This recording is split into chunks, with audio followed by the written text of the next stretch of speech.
അർജുനന് വന്നു ചേർന്ന കശ്മലാവസ്ഥ. കുതസ്ത്വ കശ്മലമിതം വിഷമേ സമുപസ്ഥിതം. പലതെന്ന് തോന്നിയോ ഈ കശ്മലാവസ്ഥ വന്നു ചേരും. പലത് എന്ന് തോന്നുന്നുണ്ടോ ഇല്ലയോ ഇതൊക്കെ അവരവർ നിശ്ചയിക്കേണ്ട കാര്യമാണ്. മറ്റാരെയും ഉദാഹരണമായെടുത്ത് അത് നിശ്ചയിക്കാൻ പോകരുത്. മറ്റാരുടെയും ഒരു ജീവൻ മുക്തന്റെ പോലും ആത്മസ്ഥിതി എല്ലാം ഒന്നാണെന്ന് അദ്ദേഹം അനുഭവിക്കുന്ന ആ സമസ്ഥിതി പുറത്തു നിൽക്കുന്ന ഒരാൾക്ക് പൂർണ്ണമായി നോക്കിക്കാണാൻ സാധ്യമല്ല. കാരണം അദ്ദേഹവും നടക്കുന്നുണ്ട്, ഇരിക്കുന്നുണ്ട്, ഭക്ഷണം കഴിക്കുന്നുണ്ട്, മറ്റുള്ളവരോട് സംസാരിക്കുന്നുണ്ട്. ഇതൊക്കെ കണ്ടിട്ട് ഇത്രയല്ലേ ഉള്ളൂ, ഇദ്ദേഹവും നമ്മെപ്പോലെ തന്നല്ലോ, വേറെ വിശേഷമൊന്നും കാണുന്നില്ലല്ലോ. അങ്ങനെ ചിന്തിച്ചാൽ ആ സത്യനിഷ്ഠന്റെ മാനസിക സ്ഥിതി മനസ്സിലാക്കാനേ സാധ്യമല്ല. അതുകൊണ്ട് അന്തിമമായും ഇത് വ്യക്തി നിശ്ചയിക്കണം. എനിക്ക് ഈ മാനസികമായ ഉറപ്പുണ്ടോ എന്ന കാര്യം ഞാൻ നിശ്ചയിക്കണം. മറ്റാർക്കും പുറത്തുനിന്ന് പൂർണ്ണമായി നിശ്ചയിക്കാൻ സാധ്യമല്ല. ഒരു കർമ്മം കൊണ്ടും അത് ഊഹിക്കുന്നത് പന്തിയല്ല, ശരിയല്ല. ശരീരമുള്ളിടത്തോളം കർമ്മങ്ങൾ, ശരീരം അതിൻ്റെതായ അവസ്ഥകളിൽ മുന്നോട്ട് പോകും, കർമ്മങ്ങൾ പലതാവും. പക്ഷേ ബ്രഹ്മത്തിനും ഈ ശരീരകർമ്മങ്ങൾക്കും തമ്മിൽ യാതൊരു ബന്ധവുമില്ല. അഖണ്ഡ ബോധാനുഭവത്തിനും ഈ ശരീരകർമ്മങ്ങൾക്കും തമ്മിൽ യാതൊരു ബന്ധവുമില്ലെന്ന് ഗുരുദേവൻ തന്നെ ഇവിടെ കൃഷ്ണൻ അത് ആവർത്തിച്ച് പറയുന്നു. സർവകർമാണ്യപി സദാ കുർവണോ. എന്ത് കർമ്മം വേണോ എപ്പോ വേണോ ചെയ്തോളൂ അർജുന, പക്ഷേ ഞാനേ ഉള്ളൂ എന്നുറപ്പിക്കൂ മനസ്സിൽ. ഈ ഉറപ്പ് വ്യക്തിക്കാണ് വരേണ്ടത്. സമൂഹത്തിന് ആ ഉറപ്പ് മാറി നിന്ന് വിലയിരുത്താനേ സാധ്യമല്ല ഒരിക്കലും. അതവരവർ എനിക്ക് ആ ഉറപ്പുണ്ടോ എന്ന് ഞാൻ നിശ്ചയിക്കണം. ആ ഉറപ്പാണ് ജീവിത ലക്ഷ്യം. അല്ലാതെ മറ്റൊരാൾ അദ്ദേഹത്തിന് ആ ഉറപ്പുണ്ടോ ഇല്ലയോ എന്ന് നിശ്ചയിക്കുന്നത് അദ്ദേഹത്തിന്റെ ജീവിത ലക്ഷ്യമല്ല. മറ്റാര് അതല്ലേ ജഡഭരതനും മറ്റും അവസാനം ആരെന്തോ ജഡഭരതന് ആളുകൾ എങ്ങനെയാ കരുതിയത്? ബാല ഉന്മത്ത ജഡ മൂക ബധിര അന്ധവത് വെച്ചാൽ അദ്ദേഹത്തിന്റെ പൂർവജന്മഭ്രമത്തിൽ അദ്ദേഹത്തിന് ചില അപകടങ്ങൾ സംഭവിച്ചു. അതൊക്കെ ഓർമ്മിച്ചിട്ട് ജഡഭരതന്റെ ജന്മത്തിൽ അദ്ദേഹം ആദ്യം തന്നെ നിശ്ചയിച്ചു ആരുമായും ഒരു ബന്ധവും വേണ്ട, ആരുമായും ഒരു ബന്ധവും വേണ്ട. അതിനെന്താ ചെയ്തത്? ബാലനെപ്പോലെ, ഉന്മത്തനെപ്പോലെ, ഒരു ഭ്രാന്തനെപ്പോലെ. അപ്പൊ കണ്ടവരൊക്കെ പറഞ്ഞു ഇയാൾ ഭ്രാന്തനാണ്. ബാല ഉന്മത്ത ജഡൻ, ജഡൻ എന്ന് വെച്ചാൽ ഒന്നിനും കൊള്ളില്ല. അങ്ങനെയാണ് അദ്ദേഹത്തിന്റെ സഹോദരന്മാർ പോലും അദ്ദേഹത്തോട് പെരുമാറിയത്. ഇവനൊരു ജഡനാണ് എന്ന് കരുതിയാണ്. അപ്പോൾ ബാല ഉന്മത്ത ജഡ മൂക, സംസാരിക്കില്ല, ഒന്നും കേൾക്കുന്നില്ല, ഒക്കെ കേൾക്കാം, പക്ഷെ കേൾക്കുന്നില്ല എന്ന് അദ്ദേഹം ഭാവിച്ചു. ബധിര അന്ധവത്, ഒരു കുരുടനെ പോലെ. അദ്ദേഹം എന്തിനാ ഇങ്ങനെയൊക്കെ ഭാവിച്ചത്? എന്താ കുഴപ്പം അങ്ങനെയൊക്കെ ഭാവിച്ചാൽ? ബ്രഹ്മം മാത്രമേ ഇവിടെ ഉള്ളൂ, മറ്റൊന്നുമില്ല.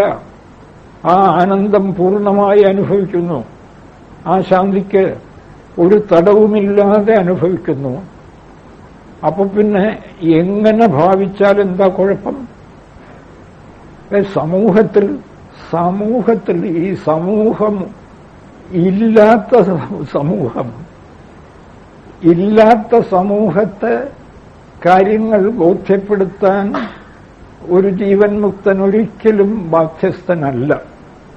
കൃഷ്ണൻ തന്നെ പറയുന്നത് അസംഗശസ്ത്രേണ ദൃഢേന ചിത്വ. അർജുന, ദൃഢമായ അസംഗശസ്ത്രം കൊണ്ട് പ്രപഞ്ചത്തെ ആകെ മുറിച്ചു തള്ളൂ.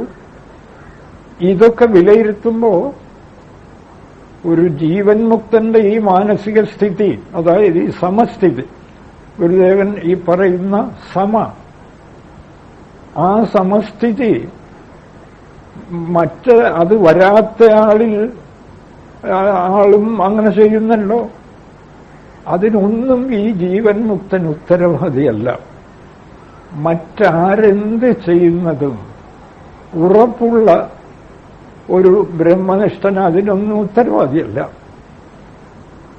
ആ ബ്രഹ്മനിഷ്ഠനെ സംബന്ധിച്ചിടത്തോളം അദ്ദേഹത്തിന് ഇത് ഉറപ്പുണ്ടോ എന്ന് തീരുമാനിക്കേണ്ടത് അദ്ദേഹം മാത്രം. മറ്റാരും അതിൽ കൈകടത്തിയാൽ അദ്ദേഹം അത് ലേശം പോലും കുണ്ഠിതപ്പെടുന്നില്ല, കുണ്ഠിതപ്പെടേണ്ട കാര്യവുമില്ല. കാരണം എന്താ? സ്വന്തം ആവശ്യമാണത്. ഞാൻ മാത്രമേ ഉള്ളൂ. ബ്രഹ്മതത്വം ഇവിടെ ലേശം പോലും ഗുരുദേവൻ പറയും പോലെ ധരമുതലായ ഒന്നുമില്ല. ഇതൊന്നുമില്ല.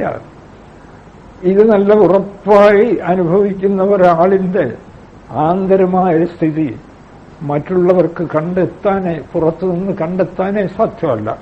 ഇതാണ് അപ്പോൾ അറിവിനു ശക്തി അനേകമുണ്ട്. ഈ കാണുന്ന ശക്തിയെല്ലാം അറിവിൻ്റെതാണ്. ഇതെല്ലാം അറുതിയിടാം. സമയ്ക്ക് നേരെ വിപരീതമാണ് വിഷമ. അർജുനൻ വിഷമസ്ഥിതിയിൽ നിൽക്കുന്നു. ഈ വിഷമസ്ഥിതി കശ്മലമാണ്. ജീവിതത്തെ ആകെ ഇരുട്ടിലകപ്പെടുത്തി ദുഃഖിപ്പിക്കും. ആർക്ക് മനസ്സിലാ വിഷമസ്ഥിതി വന്നാലും അത് ദുഃഖിപ്പിക്കും. അത് അവരവർ തന്നെ നിശ്ചയിക്കേണ്ട കാര്യവുമാണ്. വിഷമസ്ഥിതി പൂർണ്ണമായി മാറ്റി ഉള്ളിൽ, പുറത്ത് ശരീരം കൊണ്ട് അഭിനയിക്കുന്നത് വേറെ കാര്യം, ഉള്ളിൽ പൂർണ്ണമായും സമസ്ഥിതി. ലേശം പോലും മറ്റൊന്നും ഇവിടെ ഇല്ല. പലത് കാണുന്നതൊക്കെ വെറും ഭ്രമം. ഇതുറപ്പിക്കലാണ് അറിവിന് ശക്തി അനേകമുണ്ട്. നമ്മൾ പറഞ്ഞല്ലോ, അനേകമുണ്ട്. പക്ഷെ അത് സാരമില്ല. ഇതെല്ലാം അറുതിയിടാം. ഇതൊക്കെ രണ്ടായി വിഭജിക്കാം. അന്യ എന്നിവണ്ണം കൃഷ്ണൻ ഗീതയിൽ പറയുന്നു. ഈ സമനില ഉറച്ചയാണ്. സമനില ഉറയ്ക്കുക എന്ന് വെച്ചാൽ എന്താ? അണുപോലും ഇവിടെ ബ്രഹ്മസത്യമല്ലാതെ മറ്റൊന്നില്ല എന്ന ഉറപ്പ്. പേടിക്കാനൊന്നുമില്ല. അത് അവരൊരു നിശ്ചയിക്കണം. ആ ഉറപ്പ് എനിക്കുണ്ടോ?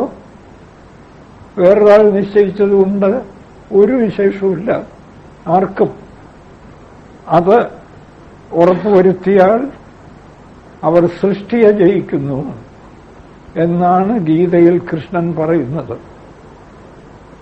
ഇഹൈവതയിൽ ജിതസർഗോ യേഷാം സാമ്യസ്ഥിതം മനഃ. ആരുടെ മനസ്സാണോ പൂർണ്ണമായും ഈ സമനിലയിലെത്തിയത് അവരിവിടെ വെച്ച് സൃഷ്ടിയെ ജയിക്കുന്നു. സൃഷ്ടിയിൽ കാണുന്ന യാതൊന്നും അദ്ദേഹത്തെ യാതൊരു വിധത്തിലും കുണ്ഠിതപ്പെടുത്തില്ല. അതാണ് സൃഷ്ടിയെ ജയിക്കുന്നു. ആനന്ദം മാത്രം, അതിരറ്റ തൃപ്തി മാത്രം ജീവിതത്തിൽ. അതാണ് അങ്ങനെയുള്ള ഒരു ധന്യാത്മാവിന്റെ സമനില നേടിയ ആളിന്റെ മഹത്വം. നേരെ മറിച്ച് അന്യ എന്ന് വെച്ചാൽ അവിദ്യ. ഈ അവിദ്യയിൽപ്പെട്ടിരിക്കുന്നയാൾ ഏത് ചെറിയ പദാർത്ഥവും വേറെ വേറെ വേറെ എന്ന് കാണുക. അതാണ് അന്യ. വേറെ വേറെ എന്ന് കാണുകയാണ്. മൈക്ക് വേറെ, കസേര വേറെ, മനുഷ്യൻ വേറെ, മൃഗം വേറെ, സൂര്യൻ വേറെ, ചന്ദ്രൻ വേറെ എന്ന് കാണുകയാണ്. ഇതാണ് അന്യ ആ പദം കൊണ്ട് തന്നെ അത് സ്പഷ്ടം. അന്യമായ വസ്തുവിനെ കാട്ടുന്ന ശക്തി അന്യ. സമ, എല്ലാറ്റിലും തുല്യമായ വസ്തുവിനെ, സമമായ വസ്തുവിനെ കാണിക്കുന്ന ശക്തി സമ. ആയിരക്കണക്കിന് സ്വർണ്ണാഭരണങ്ങളിരിക്കുന്നു. അവിടെ ഇത് വള, ഇത് മാല എന്നിങ്ങനെ ഓരോ ആഭരണത്തെയും നാമരൂപങ്ങൾക്ക് പ്രാധാന്യം നൽകിക്കൊണ്ട് അതുണ്ട് ഉണ്ട് എന്ന് തീരുമാനിക്കുന്ന ശക്തിയാണ് അന്യ. നേരെ മറിച്ച് അത് നാമരൂപങ്ങളെ ആശ്രയിക്കുന്ന ഭ്രമം.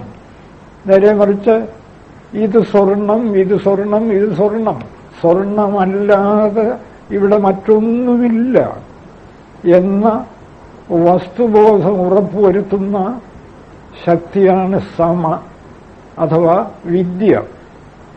ഈ സ്വർണമേ ഉള്ളൂ എന്നത് ഉറപ്പുവരുത്തിയാൽ എത്ര ആഭരണങ്ങളിരുന്നോട്ടെ, അവ കൈകാര്യം ചെയ്തോട്ടെ, മറ്റൊരു പദാർത്ഥം ലേശമെങ്കിലും ഉണ്ടെന്ന് ഒരു ബുദ്ധിയുള്ളയാൾ കരുതുമോ? ലേശം പോലുമില്ല.